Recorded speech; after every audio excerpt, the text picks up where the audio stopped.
दुखित हूँ, गला रुंध सा पड़ा है।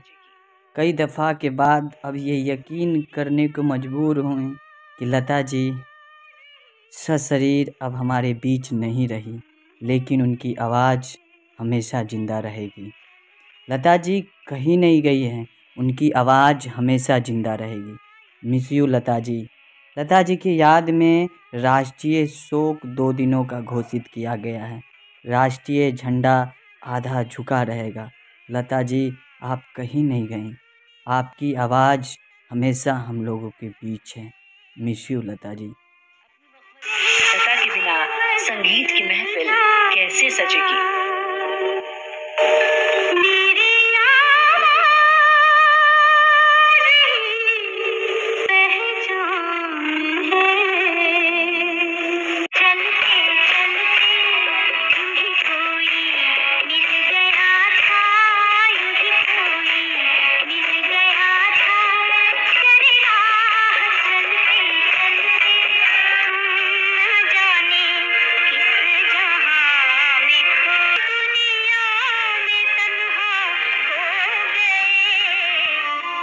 अपनी मखमली आवाज से 7 दशकों तक लोगों के दिल पर राज करने वाली सुर सम्राज्ञी लता मंगेशकर अब हमारे बीच नहीं है।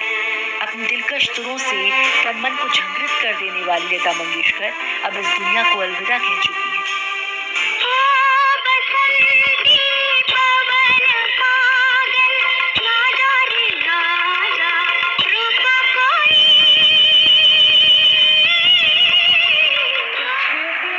दशकों फिल्मी दुनिया की गायकी में एक छत्र राज करने वाली लता मंगेशकर का जन्म 18 सितंबर 1929 को इंदौर के मराठी ब्राह्मण परिवार में हुआ था। पिता दीनानाथ मंगेशकर से विरासत में मिले संगीत ने उनके मन में भी बचपन से ही गायक बनने की प्रेरणा डाल दी थी। हालांकि उनके पिता नहीं चाहते थे कि लता फिल्मों के लिए गाएं। इसी बीच 1942 में पिता का देहांत हो गया। 13 साल की छोटी उम्र में परिवार के साथ साथ करियर की तलाश की, लेकिन लता तो संगीत के लिए ही बनी थी।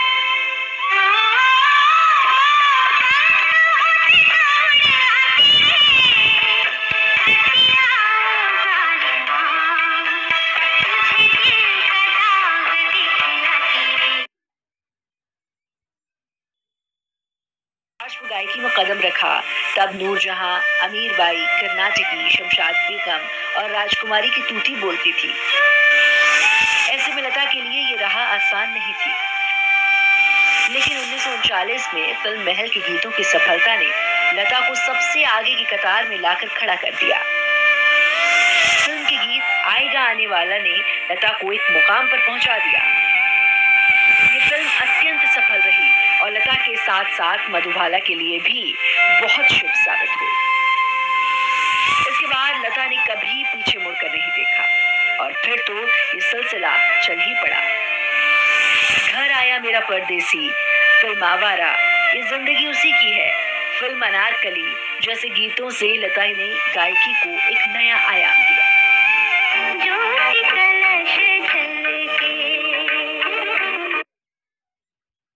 थी वो आप इस बात से अंदाजा लगा सकते हैं कि उन्होंने 20 से अधिक भाषाओं में 30,000 से ज्यादा गाने गाए।